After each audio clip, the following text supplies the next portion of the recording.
saya mengeritik sejak di dalam. Poin saya Pak Said bukan soal dipecat atau mundur. Poin saya adalah kenapa ketika kalian ada di dalam kekuasaan, kamu tidak berbicara soal menyelamatkan Indonesia? Kenapa setelah keluar, you bicara soal menyelamatkan Indonesia? Padahal negara ini dalam proses yang masih selamat. Negara ini nggak ada masalah. Yang masalah kan yang bikin masalah. Bung Boni, kita kasih ke Pak Said dulu, Pak Said. Pilpres bisa karena tujuannya adalah untuk memperoleh jabatan, untuk membangun kompromi politik dan sebagainya. Makanya saya bilang banyak gerakan yang mewakili civil society justru gerakan sebarisan sakit hati. I'm not saying bahwa kami yang dibentuk Pak Said Didu, Din Samsudin dan teman-teman, Rocky, semuanya itu adalah kelompok barisan sakit hati. Tapi kalau tafsirnya ke situ, alhamdulillah. Ya, artinya bahwa mendominasi. Pak Said? Saya selalu menghindari ketemu dia sebenarnya. Tetapi saya nggak diberitahu. Karena selalu begini, kalau berdebat dengan dia, selalu kita dipotong. Pak Said. Pak Said gini, Pak Said. Saya BUMN dan ekonomi lah. Saya begini, saya biasa bicara dengan data. Saya tahun 2014 laba BUMN itu 160 triliun, naik hanya sekitar 40 triliun selama 5 tahun. Ya, naik hanya sekitar 40 triliun selama 5 tahun. Dan sekarang ini saya yakin turun lagi mungkin ke 160 triliun. Dari segi utang naik 2 kali lipat sejak 2014. Lebih dari 2 kali lipat utangnya. Berbagai BUMN menghadapi kebangkrutan. Jadi kita bicara dengan data, selamatkan negeri ini, selamatkan. Tapi Pak Said, sebelum lanjut saya boleh tanya nggak?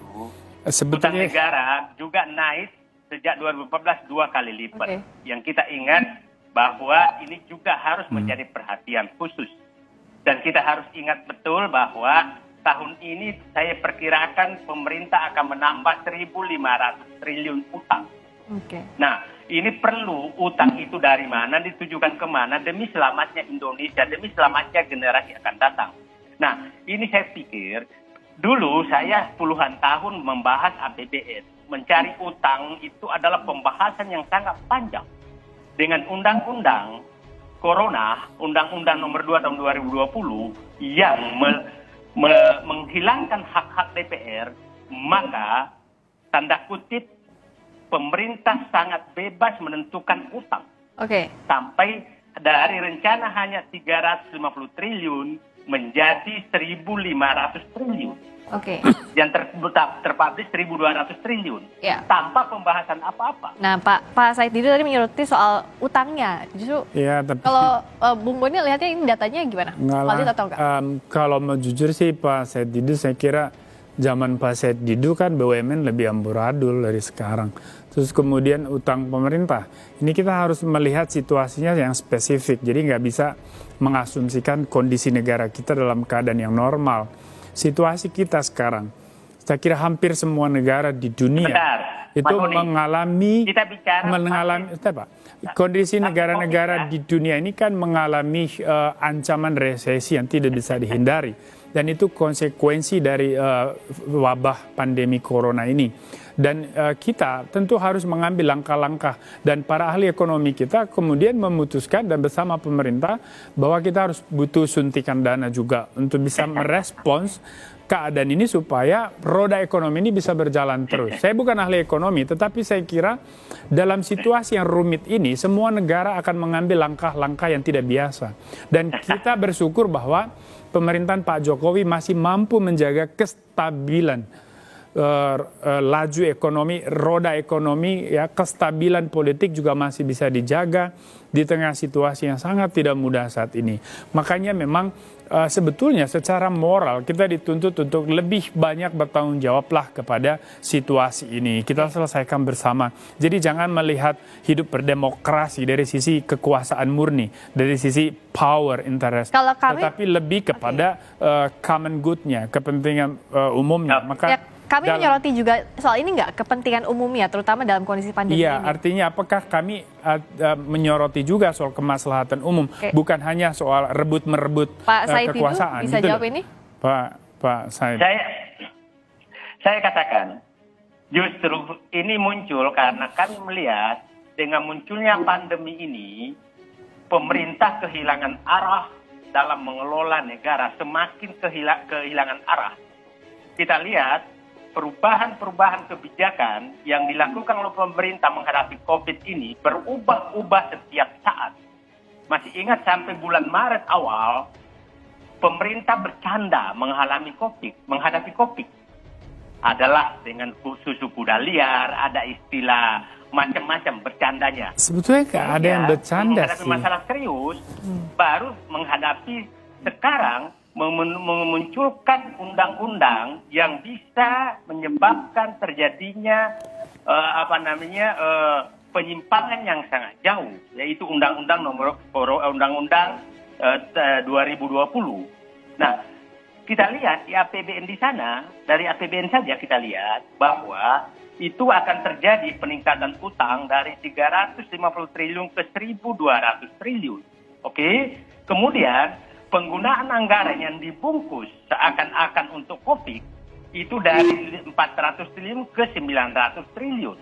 Nah, kita lihat, kita tahu bahwa itu banyak sekali anggaran di situ bukan untuk COVID sebenarnya. Ini asumsi atau fakta? Ini asumsi. Penyelesaian kereta api cepat Cina, Bandung-Jakarta. Pak Said, kalau jalan tol, apa itu COVID? Sementara rakyat membayar untuk COVID. Sementara rakyat membayar untuk memeriksa diri apakah terjangkit virus atau tidak. Oke, ini asumsi atau fakta, Bung Boni? Harus membayar BPJS. Jadi banyak sekali anggaran-anggaran yang sebenarnya tidak ada kaitannya dengan COVID, tapi dibungkus dengan COVID. Oke. Nah itu juga kita. Saya yang mungkin disampaikan gini. Pak Said, yang disampaikan saya Pak Said kira ini kita akan asumsi atau kehabisan fakta? waktu kalau kita masuk ke wilayah halusinasi. Karena buat saya ini semua asumsi. Halusinasi. Bukan. Nah, itu anggaran Bagi saya ini semua asumsi lah. Dan saya kira saya juga bukan ahli ekonomi untuk bisa membantah secara berbasis data. Tetapi begini, yang saya pahami bahwa ya pemerintah sudah mengalokasikan anggaran untuk penanganan COVID sudah secara tepat dan benar. Bisa nanti koordinasi sama kepala gugus tugas, bisa juga dengan kementerian yang terkait. Dan penyerapan anggaran memang masih cukup rendah, hampir 20% saya kira. Dan ini kan perkara karena memang ini butuh sinergi dari segala lapisan, dari pusat ke daerah. Dan ini tidak mudah, Pak. Bagaimana menyatukan kepala para bupati, wali kota dengan gubernur, itu aja tidak mudah, apalagi dengan presiden. Lihat saja wali kota Batam, dia bilang, saya bukan anak buah gubernur, jadi urusan karantina, urusan penanganan COVID, saya punya cara sendiri, tidak perlu gubernur mendikte saya. Nah, cara berpikir macam ini, Pak, udah kelihatan tidak ada sinergi, tidak ada koordinasi. Bagaimana kita mau bicara percepatan penanganan? Bagaimana respons kita terhadap ancaman, kerawanan ini bisa kita ukur dengan baik? Artinya bahwa marilah kita lebih bijaksana lah. Jangan terlalu fokus kepada kekuasaannya. Tetapi mari kita mengkritik itu fokus kepada kepentingan bersamanya. Makanya saya bilang begini, Mbak Friska. Memang salah satu kelemahan pemerintahan Pak Jokowi ini adalah lemahnya oposisi parlemen. Dan ini justru menjadi peluang menguatnya atau bangkitnya oposisi civil society, masyarakat sipil. Tetapi kan persoalannya adalah kekuatan masyarakat sipil kita hari ini hampir tidak ada yang menonjol yang betul-betul murni merefleksikan kepentingan publik. Yang ada adalah kelompok-kelompok barisan sakit hati, bekas-bekas politisi gagal, mereka-mereka yang tidak ada di dalam. Apa jaminannya Pak Said Didu tadi kata Bung Boni, apa jaminannya ini oposisi betul-betul untuk kepentingan publik bukan barisan sakit hati? Saya sangat agak tidak bisa menerima. Ya, siap. Bahwa seakan-akan orang berkelompok ini adalah orang barisan sakit hati. Apakah Mas Boni tidak marah kalau menyatakan yang sedang dalam pemerintahan adalah kelompok penikmat kekuasaan dengan uang rakyat? Saya pikir jangan pakai dikotomi itu. Gini Pak Said, saya kan bukan pejabat. Saya bukan pejabat, saya bukan menteri, saya bukan siapa-siapa, Pak. Oke, Pak Said Didu silakan. Nah, begini, ini kelompok ingin menyelamatkan negara kesatuan Republik Indonesia, bahwa tidak mungkinlah. Saya komunikasi juga teman-teman di dalam, tapi karena posisi yang mereka juga mengalami bahwa ini negara harus diselamatkan dengan berpikir komprehensif untuk menyelesaikan negara. Nah, janganlah kebiasaan-kebiasaan mendikotomikan. Saya 32 tahun di dalam. Saya selalu berteman juga dengan orang luar. Jadi saya paham. Tidak boleh kita menyatakan orang luar itu adalah kelompok sakit hati. Tapi kita nganggap dia, mereka adalah pemberi. Saya tidak mengatakan itu. Untuk kita lakukan. Nah, saya apakah kelompok-kelompok ini akan kelompok sakit hati? Begini, saya pikir persoalan utamanya kenapa kami ini muncul adalah satu, memang masalah negara sedang genting dalam segala hal. Yang kedua, matinya demokrasi. Matinya demokrasi karena oligarki kekuasaan yang dibentuk, yang diinginkan oleh pemerintah. Yang diinginkan oleh pemerintah, bukan oleh siapa-siapa. Dan disetujui oleh partai politik. Yang ketiga adalah matinya suara-suara intelektual, mahasiswa, ulama, apa segala, tokoh-tokoh masyarakat, ini semua hilang. Sementara negara salah. Ini pertemuan hampir 3-4 bulan dari berbagai komponen. Mari kita bersatu mencari jalan keluar untuk menyelamatkan negeri ini. Puncaknya ada dua yang menyebabkan. Satu adalah kita tahu bahwa persoalan yang dihadapi pemerintah dan negara ini di depan karena adanya pandemi. Karena adanya pandemi diakumulasikan dari persoalan sebelumnya. Dan juga terjadinya oligarki kekuasaan, maka sehingga tambah dengan kemarin terjadinya ketegangan karena ada kelompok tertentu yang mau mereduksi atau menata ulang dasar negara Pancasila. Ini kita menganggap bahwa saatnya berkumpul untuk menyelamatkan. Jadi alasan-alasan tadi dari Pak Said Didu ini udah cukup untuk jadi oposisi civil society, Pak? Sebetulnya gini, Pak Said, nanti Pak Said bisa lanjut. Saya tadi kan mengatakan bahwa kelemahan terbesar kita adalah kekuatan civil society yang menjadi harapan terakhir di dalam merawat sistem demokrasi ini justru rapuh. Kenapa? Karena kekuatan civil society ini tidak banyak yang kelompok benar-benar murni merefleksikan kepentingan publik. Kebanyakan adalah kelompok yang dibentuk karena kepentingan-kepentingan parsial dan temporer. Bisa karena rebut kekuasaan, mempengaruhi pilpres, bisa karena tujuannya adalah untuk memperoleh jabatan, untuk membangun kompromi politik, dan sebagainya. Makanya saya bilang, banyak gerakan yang mewakili civil society justru gerakan sebarisan sakit hati. I'm not saying bahwa kami yang dibentuk Pak Said Didu, Din Samsudin, dan teman-teman, Rocky, semuanya itu adalah kelompok barisan sakit hati. Tapi kalau tafsirnya ke situ, alhamdulillah. Ya, artinya bahwa memang orang kan tidak bisa melihat Pak Said Didu tiba-tiba sebagai kami. Orang mengenal Pak Said Didu jauh sebelumnya. Begitu juga orang melihat Pak Din, tidak melihat sebagai kami hari ini, tetapi melihat Pak Din sebagai banyak bekas Watimpres, Pak Jokowi, terus kemudian tokoh Muhammadiyah yang kita hormati. Lalu kemudian orang melihat Pak Refli sebagai bekas komisaris di periode pertama Pak Jokowi.